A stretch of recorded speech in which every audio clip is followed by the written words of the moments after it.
is allowing, they're saying just you count that as a face-to-face visit. It's not really telehealth. All clear as mud, right? So yeah, you would use the PO modifier though, because as Ardith just said, basically that patient's house has now become an outpatient hospital department temporarily. And there was nothing we had to do special to make it that way, right? It's just declared in the emergency. Well, no, you do have to send, yesterday there was that one slide. So you have to send an email to your CMS regional office, which I'm going to add to the presentation from yesterday, all of the email addresses. But if you actually just go out on CMS's website and Google regional offices, there's a page that will come up, and it's got for all of the different regions the email that you would use depending on what state you're located in. So you would just give to them your Medicare provider number, the current address that you're providing services at, the addresses that you're relocating to, an attestation that you're not violating your state's emergency preparedness guidelines. And what's the other thing? There's one more thing. Oh, the rationale for why you are needing to do this relocation. And the date that it started. Oh, yes, right. The date that services began being provided. And you have up to 120 days after you first start providing services in the relocated areas to get that email over to your regional office. Yeah, and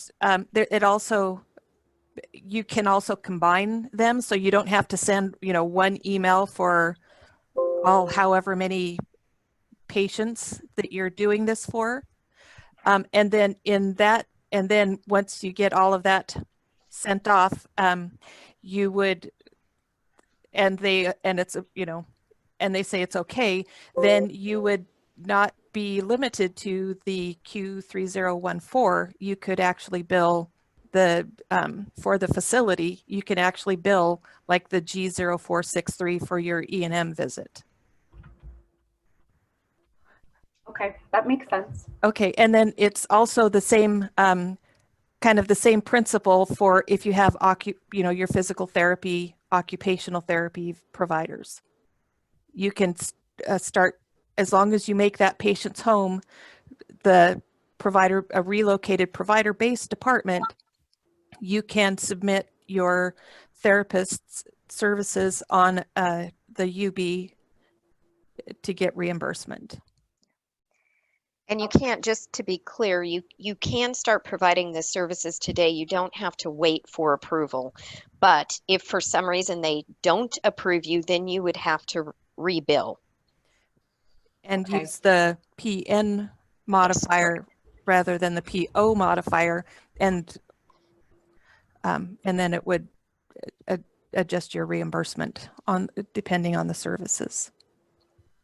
So there is a way to do this without giving, there's a lot of patients. So there's a way to do this without giving them every single patient address, correct?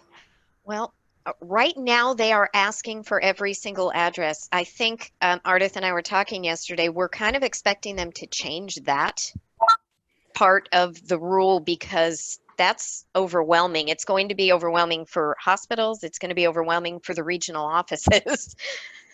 Yeah, because CMS said they were only expecting to have about 500 hospitals apply to do this. And we laughed. Yeah. So if we don't do that and it's left as it is, is that when you would not be able to bill? Correct, because the telehealth services are considered to be professional services. Okay, so it would not be a split bill thing. Okay. Right. Okay. I'm going to stop it there. I know we could keep going for a long time, but I'm going to give some other people a chance here. Sure. Thanks, Sarah. Appreciate it. I'm going to disable your talking now. Next person I have up is Deb Horvath. So I'm going to allow you to talk and unmute you. Deb,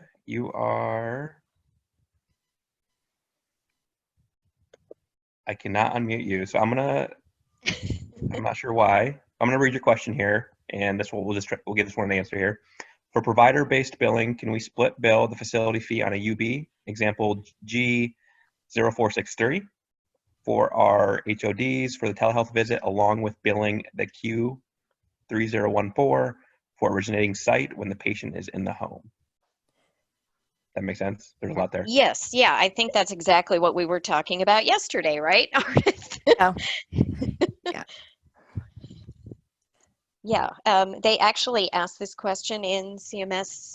There was some discussion around this in CMS office hours. So I hate to do this to you again, Ardith, but did you want to take that one? Okay. Yeah, if you have the patient set up, the patient address set up as a relocated provider-based department, then your service is, it's like that patient was there and in the same room. And so in that instance, you would not need to use the Q3014. You can go ahead and bill like the G0463 on the UB, and then the corresponding 99213 code on your professional claim. Yeah, so like Ardith said at the beginning, CMS has always considered it, or I don't know about always, but certainly always since this began, if you're providing telehealth services, but you're on the same campus of a facility, it's really not telehealth services in their mind. So that's what we're doing here, right? We're basically relocating patients' homes to be part of the hospital, and therefore you're not really providing telehealth, even though you're providing telehealth. Makes perfect sense. Yeah, doesn't it? Well, like I said, what you have to understand is this is why this took them so long, because CMS doesn't have the authority to change laws that Congress has already enacted. So they have to find ways to work around them. And that is what they've done here. All right, great. We got Tracy Stakowski up. I'm going to allow you to talk here and unmute you. And for some reason, I cannot unmute you either. So I don't know what's going on. Is it maybe because they're muted on their end too? Is that possible? Tracy, can you unmute yourself by chance? Can you hear me? There we There we go. go. So I have the question on the same line. So our physical therapy department is, of course, a part of the hospital. It's off campus, but it's considered exempt provider-based department. So if we don't do the reallocation, are you saying we can bill with the PN modifier, or do we have to apply for that relocation for the patient to bill the telehealth for therapy? I was just actually asked this today as well, and they did not put out any specific guidance as to whether this is all okay if you don't even apply for this. But my gut, and this is just me, my gut says that their intent is that in order to make these off-campus provider-based departments, you have to apply for this. Otherwise, they're not really provider-based departments. And so if you decide not to apply for this at all, I don't believe you're eligible to bill, but I do expect to ask this question and get further clarification from CMS. All right, thanks. Perfect. All right. We got Pam Sticklin. I'm going to allow you to talk here. Oh, hey, Pam. I know that name. Hello, it's Pam. Hi. Hi. Hi. Hey, my question is related to the prior questions, and I'm basing my question off of one of your Q&As in My Advisor. You're talking about these virtual visits, and you're referencing the Q3014 in one scenario, and then your second scenario has to do with actually billing the service, the CPT code for the service.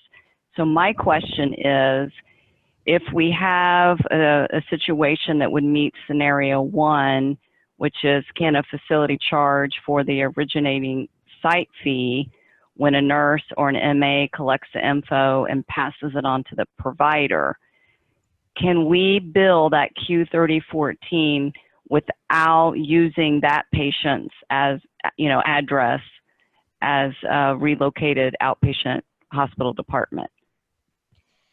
No, again, our understanding is all of this depends upon you making that patient's home a temporary out department of the hospital.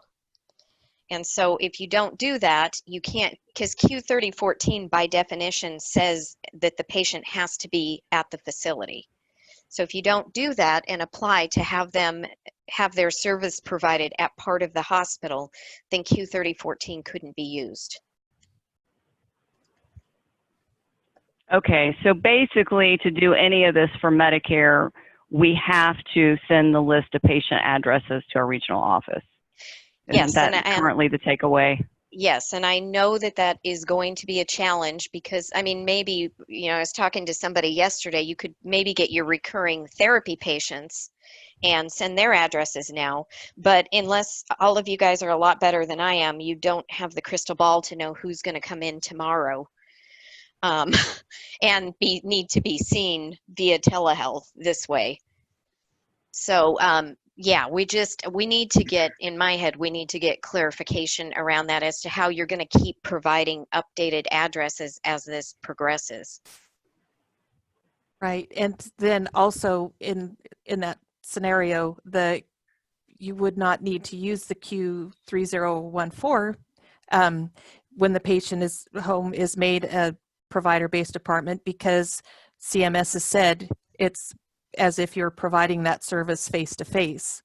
And so you could provide that, you could do the, like an E&M level, or, right. Your physical therapy visit or what have you. Yeah, that's a good point to that. Thank you.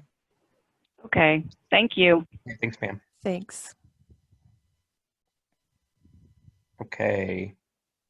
Next person up is Cindy Countryman. You can unmute yourself. You should be able to talk now, hopefully. There you go.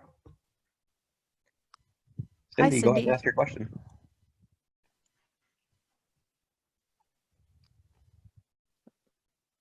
Cannot hear you, unfortunately. Let me see if I can find your question here. You have your regular phone on mute as well? So her question typed in the Q&A panel is, if we have on-site provider-based clinics and are providing telehealth, do we need to append a PO modifier to Q3014 for facility component? I think that's kind of fairly similar to what we have been answering. So yeah, if you have an accepted off-campus provider-based department, that's something else we should probably bring up. If it's already accepted, you're already billing with the PO modifier, you'd continue to bill with that PO modifier, although you still have to go through this exercise of relocating to the patient's home. If you have a non-accepted off-campus provider-based department already, and that's where you're providing the services from, you're going to continue to use PN modifier. Although again, our understanding is that you still have to go through this exercise of relocating the patient's home to become temporarily an outpatient department of your hospital. All right, great. Cindy, I'm going to disable your talking in case you are able to do that. I'm just going to remind the group here, in case there were some late additions, if you can see the screen, how we're doing it today is we're asking you to ask your question in the Q&A panel, so type it out so we have record of it and keep ourselves organized. And then after you've done that, if you can click the raise hand button, that jumps you to the top of our list. And so we can call on you, we can unmute you, and you can actually have some dialogue with our experts here as well. All right, with that said, we got Christina Hill coming up. Christina, I've allowed you to talk. If you can unmute yourself. Can you hear me now? We can. Yes. All right. I know we've got the new HCPCS code for C9803. How can I find out what revenue codes are appropriate with this HCPCS code? And also, is it limited only to lab being able to utilize that code, or can, like, our respiratory therapists that do a swab while they're treating an outpatient in observation or something, can they also charge for that? Well, the C9803 just says hospital outpatient, and it's basically for the specimen collection. So that should not be limited to lab personnel. It should be anybody that collects that specimen, that's authorized to collect that specimen. As far as a revenue code, that always, my spiel on revenue codes is always that, there's very little guidance provided for that because CMS expects that you are billing the revenue code that corresponds to where you are allocating those charges in your cost report. So it's a respiratory swab. I would imagine I would honestly probably be relocating it to the revenue code that you're using for your specimen collections for other things, but that's going to depend on your cost report. Okay. Right. All right, thank you. Great, thanks, Christina. Looks like we have another Christina, Christina Mariano. I might be saying that wrong, I'm sure I am, but I'm gonna allow you to talk here. And if you can just unmute yourself. Hi, Floor is this is yours. Christina. Can you hear me? Hi. We sure Yes. can. Okay, great. So we're on the QW modifier. I'd like to clarify when that applies, please. So we're looking through the rules. There's some mention of you must be under a CLIA waiver to utilize the QW modifier for those specified codes. And then other guidance just applies it across the board. So what would be a best practice for utilizing the QW modifier? Ooh, that might have to be something I do some research and get back to you on. Do you know, has there been any modifications to that with the COVID stuff? Any waivers of the waiver that you know of, Arda? I don't remember anything specific to the I don't CLIA waiver I don't either. either. Yeah, we might have to get back to you on that one because I don't remember seeing that they've changed anything on that, but I haven't actually gone digging for that either. So, Okay. Yeah. One of our facilities, I function out of National Rule for Revenue Integrity, and we have a pretty broad national coverage. But one of our markets raised the question about their interpretation of the rule was that you had to be under a CLIA waiver for the CW to apply. Now, if you like, I can share that thread with you to help guide that. I did not read the same thing when I read through it, nor did my national CDM director. So I'm just looking for additional guidance on that because my concern would be to make sure that we're applying it correctly. yeah. And if and how others may be handling it. Yeah, we will make sure to do some research on that and get back. That's always a problem, right? If you read it differently than the person with the purse strings. Trying to convince them can be a challenge. But yeah, we will definitely give you some more feedback on that in the Q. Did we mention that this is going to be turned into an FAQ document as well that's going to go out? So. Oh, perfect. Right. And they did add the U0002 and 87635 to the list of codes that should have the QW applied. Correct. But but that's the only thing that I recall seeing regarding the CLIA waivers. But I will go back and double check and reread stuff. Perfect. Thank you. All right, thanks, Christina. Next up is Rita Sullivan. Hey, Rita, I'm gonna allow you to talk here. And then if you can unmute yourself when you're ready. Can you hear me? We sure can. Yes. Awesome. So my question is related to coding. Mhm. So the coders are coding based on physician documentation. But in our current situation, we have patients coming in for the ER or say they're, pre-op for a C-section or whatever it is. They're ordering the COVID test and they may or may not mention why. One example, ER, patient was 2 months old, full arrest, resuscitated. In the note, and then transferred out. And in the note, they mentioned RSV was ruled out, the flu was ruled out, but they don't even talk about COVID or exposures. The result came back negative. No other note. You know, in my mind, anybody right now could be exposed, possibly. Sure. We're in an pandemic epidemic. So without a physician comment beyond that, would you recommend coding the Z code in those cases, the Z03818 for possible exposure ruled out, whatever, because it's negative? Would you recommend Yeah. without Yeah. asking for an updated note? Yeah, no, I understand what you're saying there, and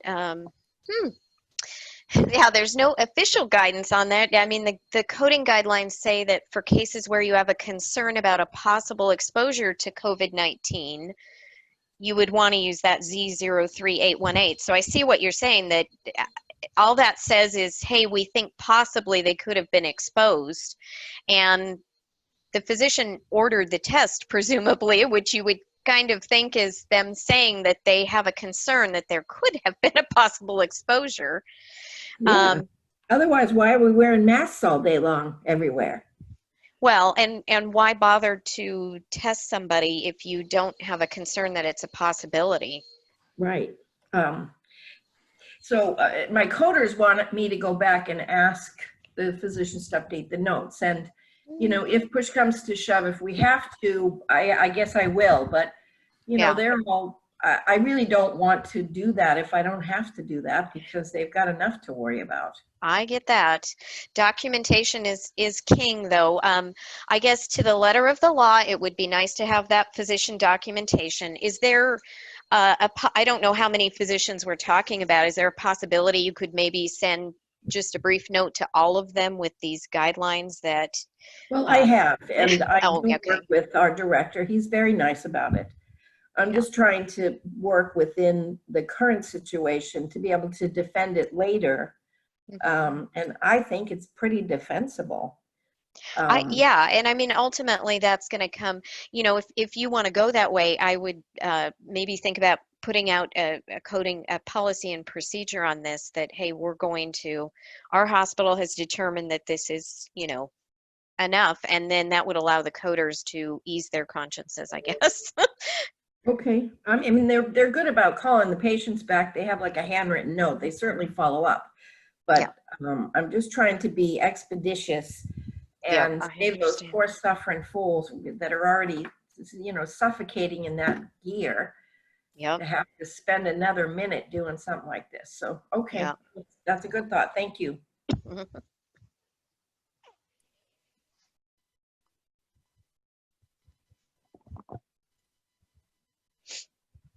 Dusty, did you mute yourself? I did. All right. Sorry, I had a little cough. That's okay. Thanks, Rita. So what I was going to say, there's a lot of questions in the panel here, but not a ton of people are raising their hands anymore. And so you're not jumping to the top of our list. So if you did ask a question in the panel, please click the raise hand button as well. So make sure we can find you and unmute you at the right time. So with that said, Lisa Lesarge, you are next. I'm going to allow you to talk here, and then if you can unmute yourself.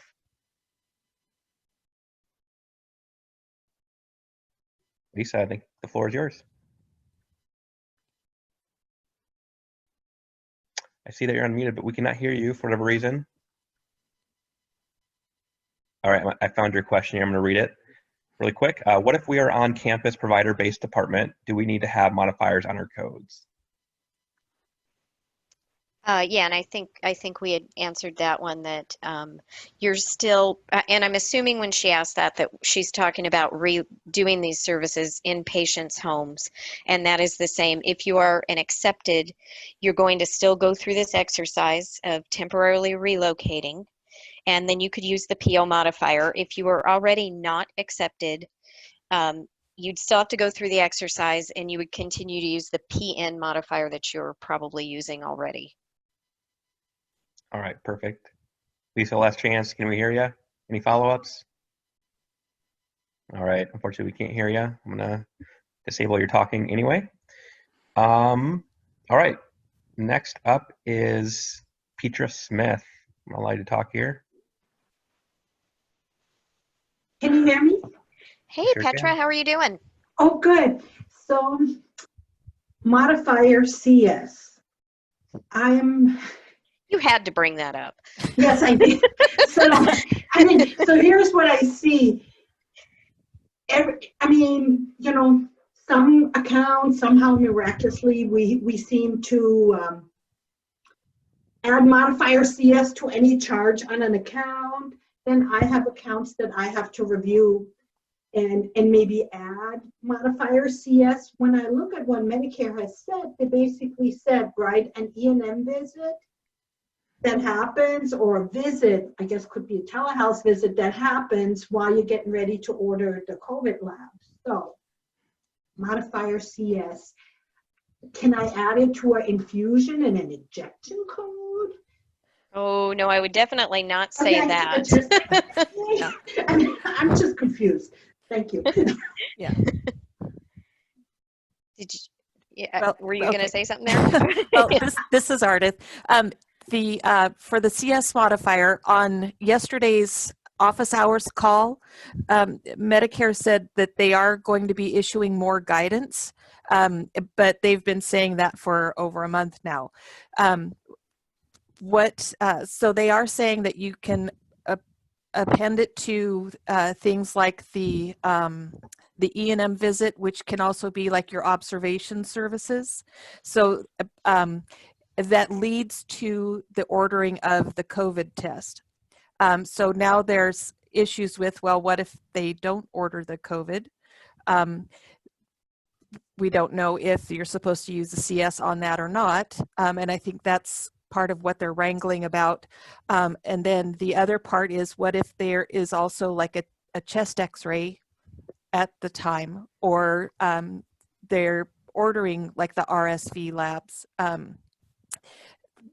That is still kind of up in the air at this time as well. So we don't know yet. We're waiting for additional clarification. But definitely for the evaluation and management. And then because it's a waiving of the cost sharing, then it can be applied to the lab for the COVID, because if the patient hasn't met their deductible, they're trying to keep it so the patient's not getting charged for those. Although there was also clarification on that yesterday, that labs should never go towards a deductible. So in theory, there's no cost sharing on labs. So putting that modifier is not going to have any effect, but it's also not going to hurt anything. So. Okay, so ED visit, patient comes in, has a cough, running a fever. On, let's say, 99283, I can add my CS modifier. Yes, that's correct. Because hurt on the labs. Yes, because the patient has symptoms and the physician is presumably ordering the COVID test to rule out that those symptoms are caused by COVID. So yes, that's completely appropriate. I don't know how you could ever argue that putting it on your infusions and injections is something that they're doing to try and rule out COVID. But hey, I don't know, they could be dehydrated, they had a really high fever, I don't know. Yeah. Thank you. All right, thanks, Petra. All right, next up we have Gabriella Olea. I'm gonna allow you to talk. If you can unmute yourself when you're ready. Hello, good afternoon. Hi. I am working for the UTRGV School of Medicine on the drive-through for a testing site. And we're just wondering if for those patients that are being asked to follow up again to retest because it tested positive, does the CPT code require to append any modifier reporting to the payer that it's a test being done again, just to report that we're doing it again because patient tested positive? So you're talking like on a different date? They're being told to come back in a week or something? Right, in a week or so. Mm-hmm. No, there's no modifier that I'm aware of that would, if you're doing it on a different date and you have, a reason for doing that. Yeah, no, Well, I can't think of a modifier. Can There you? would be the CR modifier Oh, for the yeah, that's yeah. catastrophe related. Oh, okay. Okay. Yeah, that's not unique to retesting. To correct? retest. Right, Yeah. right. So there's nothing unique about it, but all of the modifiers are going to apply like, semi-normal. So that would be the CR modifier. Okay. Okay, well, thank you very much. Thanks. Thank you. Next up is Elizabeth Neisel, potentially. Feel free to make fun of Dusty if he's You can- butchering yeah, your please do. name. I So. appreciate that's my love language. So. All right. Hello, can you hear me? Yes. You can, yep. Okay. I was just wondering if you could clarify what would qualify for audio video for these provider-based departments. So if you had physical and occupational therapy going on, relocated to a patient's home. Because on the recent announcement last week, they gave a new list of codes that were allowable by phone only, but those are not like PTOT codes. So if we did relocate some physical therapy services to a patient's home, I mean, what modality? Does it have to be audio and video, and what qualifies for that? Basically, all of these services, they want audio and video, just because that's obviously the gold standard. Now, they did release some services that if that patient cannot get video for some reason, they will allow it to be done audio only, but they were super clear that they're going to leave it to the providers to determine if you can reasonably perform that service via audio only. Whatever you're billing for, you have to make sure that you actually provided. So is it reasonable that you could talk somebody through therapeutic exercises, for example, and make sure that they are doing it as they're supposed to do?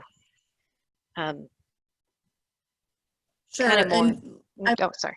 And I understand that, sorry, and I understand that piece. So which, what qualifies? FaceTime, Skype, Zoom, what types of things are considered approved or safe or?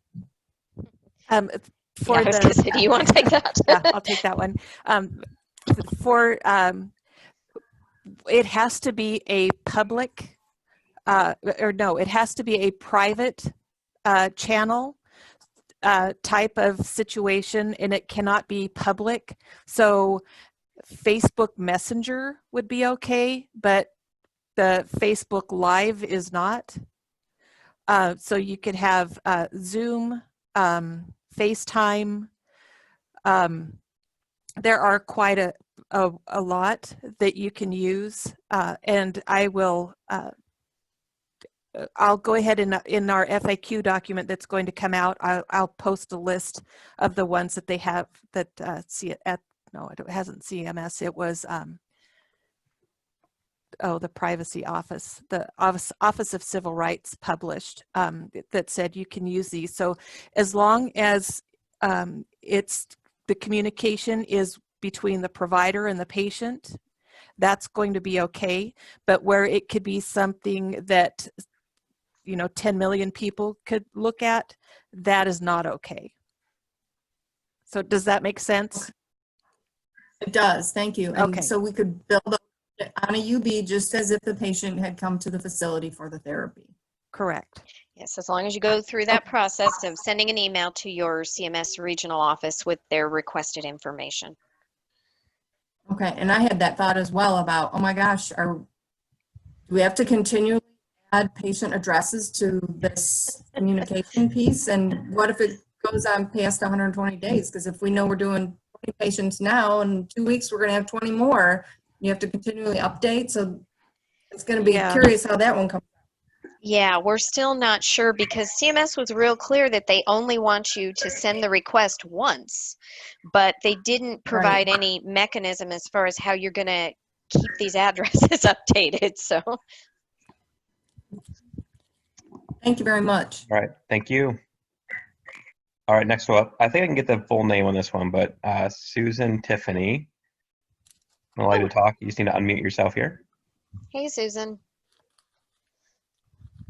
I know that name too. Are you there, Susan? Hi.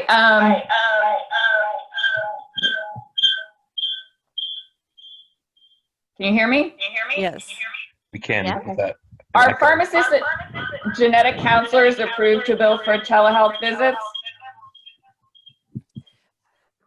Ardith, did you want? I know you've been dealing with that. I'll take that one. CMS has opened up the types of providers that can do telehealth services, and the big question mark is going to be, are those services within the state scope of practice laws, and not opposed and not contrary to your state's emergency preparedness or pandemic laws. And so, yes, they can be viewed as auxiliary personnel and provide services incident to the physician or qualified health professional services. Yeah, so it's got to meet the supervision requirements as well, right? But those can also be done via telehealth. So. Right. And, and so just make sure they're following within their state scope of practice laws. Because now it's been a while since I've had to read the Washington state laws on pharmacists, because we also allow pharmacists to have prescriptive authority. And so and part of the requirement for that is that they have to have a preceptor, and paperwork on file at the clinic level or hospital level to make sure that there's the appropriate supervision given. So just make sure that the state scope of practice laws are being met, and and get your documentation for the progress notes. Great, thanks, Susan. Next up is Beverly McCormick. Just need to unmute yourself and you should be able to speak.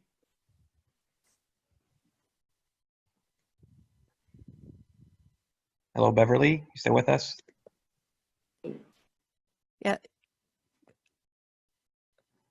To unmute, down in the lower left-hand corner, there's a mute, and you should be able to. Can you hear me now? There we go. I guess I listened to the seminar yesterday, and I guess I'm still a little confused on with the provider-based clinics. When do you use the G0463, and when do you use the Q3014, provided that we've already gotten like approval to relocate the home as the department? What's the difference between? And wasn't that one asked yesterday as well, Ardith? Yes, that was in the at the CMS office hours, and so it's kind of a fine line. So they said that if your facility is merely supporting the provision of the service, then you can bill the Q3014. But if you've gone through and you have made the patient, their home a provider-based apartment, you can use the G0463. And so I would imagine that if the service would normally you would have provided telehealth, in that instance, you could use the Q3014 for the visit, and I would say that that's probably not what you're doing. And so if you are having the nurse is talking to the patient beforehand, doing any vitals and doing any pre-service work, and then that telehealth service is taking the place of that patient coming into the clinic, you're still doing the G0463, and that's what you would bill. Yeah, most of the time we would see you billing the clinic visit because you're essentially, in quotation marks, providing the same services as you would if they came in. I'm trying to imagine a scenario where you would only want the Q3014, and I guess it would be like you're basically, I would say that that situation would be where the physician is maybe just using the hospital's equipment, but there's no other cost to the facility. You're not doing anything else other than allowing the provider to perform his services using your equipment. Okay, and you would never use them together. It's one or the No, other. yeah, it's one or the other. You're either saying that you are originating the telehealth visit or you're providing the clinic visit.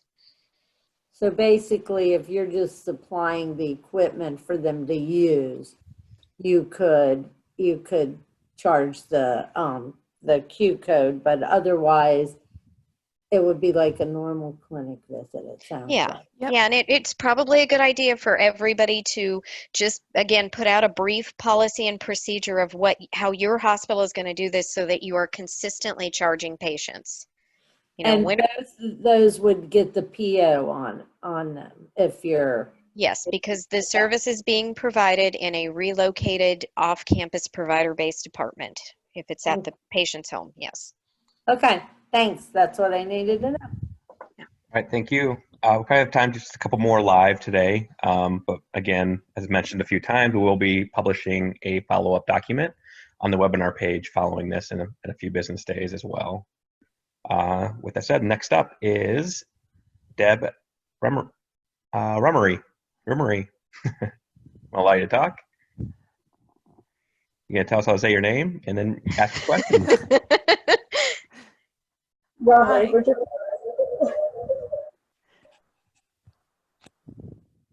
So my question has to do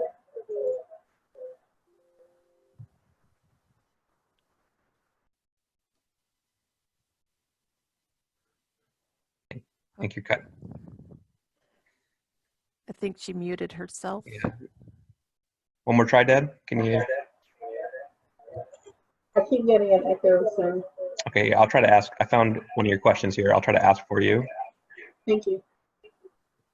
Are there coding options for inpatient services where tele-video is not an option for the provider, but the provider is managing the patient via telephone conversations with other providers and floor unit staff? For instance, patient is in ICU and unresponsive, unable to utilize telehealth. So the patient is at the hospital. Let me just make sure I understand this. The patient is at the hospital, in the ICU, and you need to bring in a remote provider to do a telehealth visit, but we don't have telehealth. Well, now I understand what you're saying there. I think like the patient's comatose, they're not going to be doing a whole lot of responding to your telehealth, but you could still provide a telehealth visit so that the patient could at least visually, the physician could at least visually assess and that sort of thing. That would be telehealth. Right. Hopefully that answers her question. Anything else to add on that one, or you could move it on? Yeah, I think we could move on. If you have any more clarification, you could always type that in. Or... Jean Pryor, if you can unmute yourself, you should be able to talk.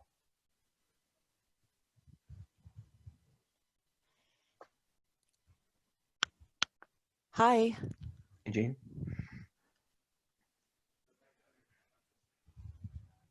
Go ahead and ask your question.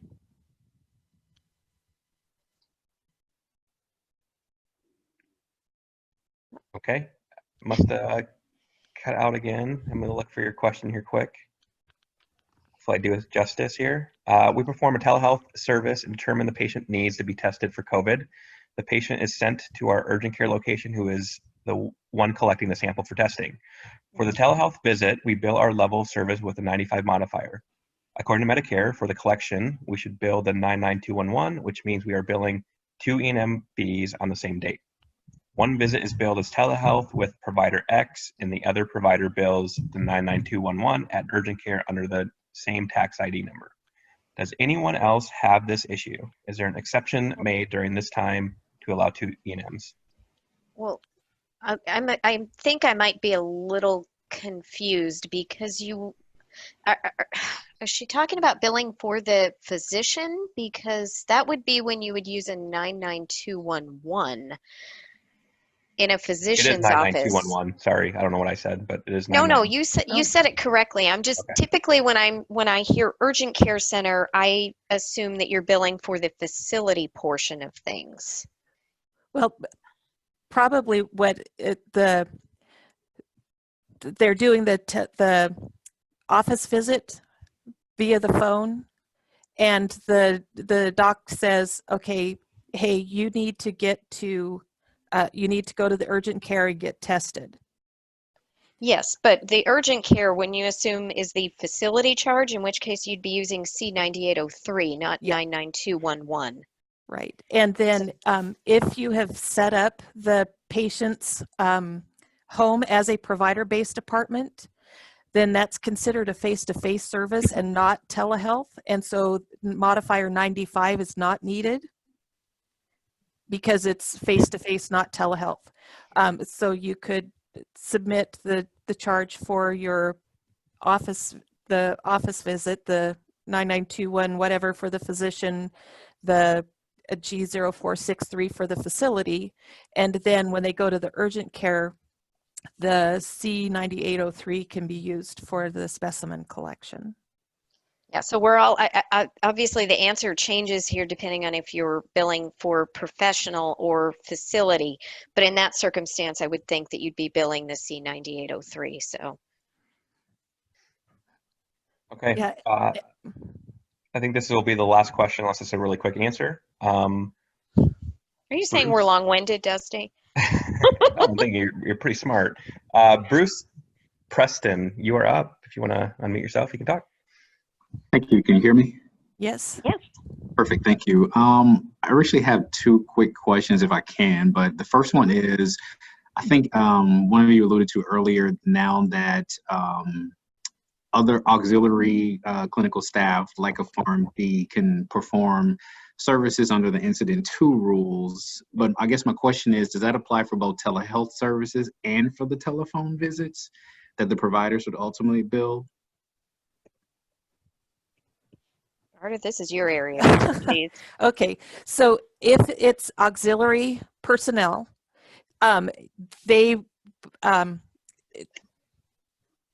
when you do split billing, that is what the UB is going to capture for those services.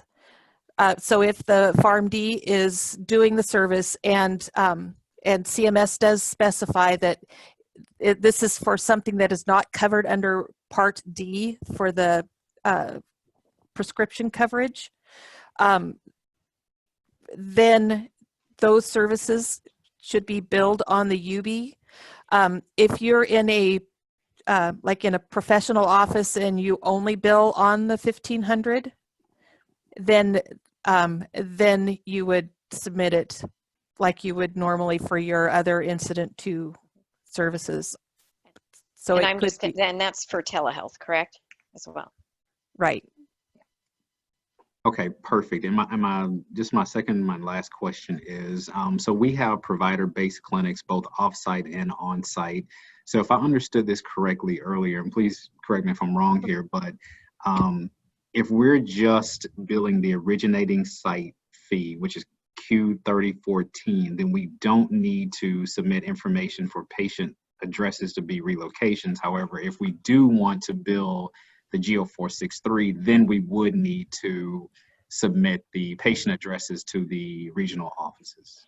Actually, in both cases, you have to submit the patient addresses because Q3014 specifically states that the patient is on campus. That's when you get to bill that one. So if you have not relocated the patient's home to be part of your hospital, then you can't bill the Q3014 or the G0463. Perfect. Thank you for the clarification. Yeah. Thanks, Bruce. That was our last question. You snuck two in. Way to go. Good for you. Well, I hope this was useful for everybody. I definitely learned a lot myself. If you didn't get your question answered live, We will, as mentioned a few times, be doing a follow-up FAQ doc, and we'll send an email out on instructions on where to get that. It will take a few days, obviously, for Ardith and Jennifer to research and answer all those questions for you, but we will make sure those are updated and sent out to you. In the meantime, you can always look at our webinar page. We do have some other webinars coming up this month if you want to register, and there's more opportunity to ask your questions there. Otherwise, we appreciate you showing up, and hopefully you have a good afternoon. Thank you very much. Thanks, everybody. All right, thanks, everybody.